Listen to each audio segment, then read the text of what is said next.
नवरात्रि में कन्या पूजन विधि। नवरात्र में सप्तमी तिथि से कन्या पूजन शुरू हो जाता है और इस दौरान कन्याओं को घर बुलाकर उनकी आवभगत की जाती है।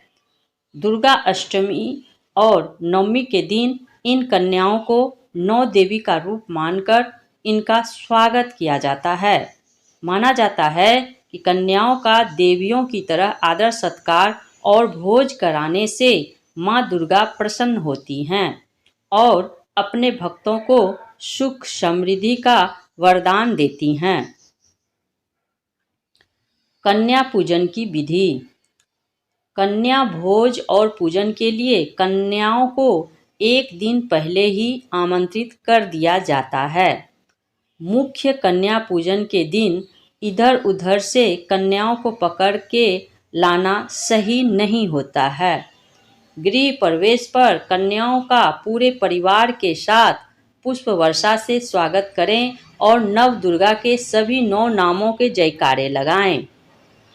अब इन कन्याओं को आरामदायक और स्वच्छ जगह पर बिठाकर सभी के पैरों को दूध से भरे थाल या थाली में रखकर अपने हाथों से उनके पैर धोने चाहिए और पैर छूकर आशीष लेना चाहिए।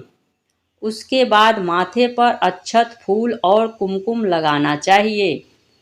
फिर माँ भगवती का ध्यान करके इन देवी रूपी कन्याओं को इच्छा अनुसार भोजन कराएं। भोजन के बाद कन्याओं को अपने सामर्थ्य के अनुसार दक्षिणा उपहार दें और उनके पुनः पैर छूकर आशीष लें।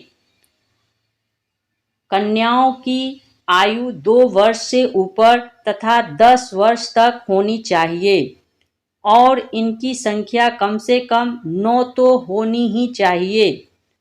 एक बालक भी होना चाहिए जिसे हनुमान जी का रूप माना जाता है। जिस प्रकार माँ की पूजा भैरव के बिना पूर्ण नहीं होती, उसी प्रकार कन्या पूजन के समय एक बालक को भी भोजन कराना बहुत जरूरी होता है। मान्यता है कि कन्या पूजन करने से दरिद्रता समाप्त होती है। यदि कर्ज में डूबे हुए हैं तो मुक्ति मिल जाती है। धन एवं आयु की वृद्धि होती है। शत्रुओं पर विजय प्राप्त होती है।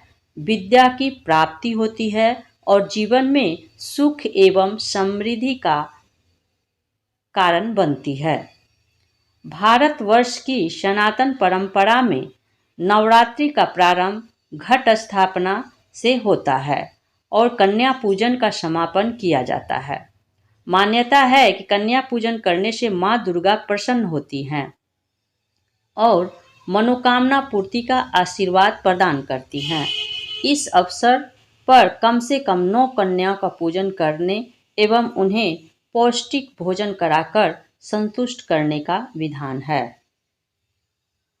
नवरात्रि में कन्या पूजन कब और किस दिन करना चाहिए? शास्त्रों के अनुसार कन्या पूजन नवमी तिथि के अवसर पर किया जाना चाहिए, परंतु यदि किसी पारिवारिक या सामाजिक परंपरा के कारण नवमी तिथि के अवसर पर कन्या पूजन के आयोजन संभव न हो तो महाअष्टमी के अवसर पर कन्या पूजन की अनुमति दी गई है।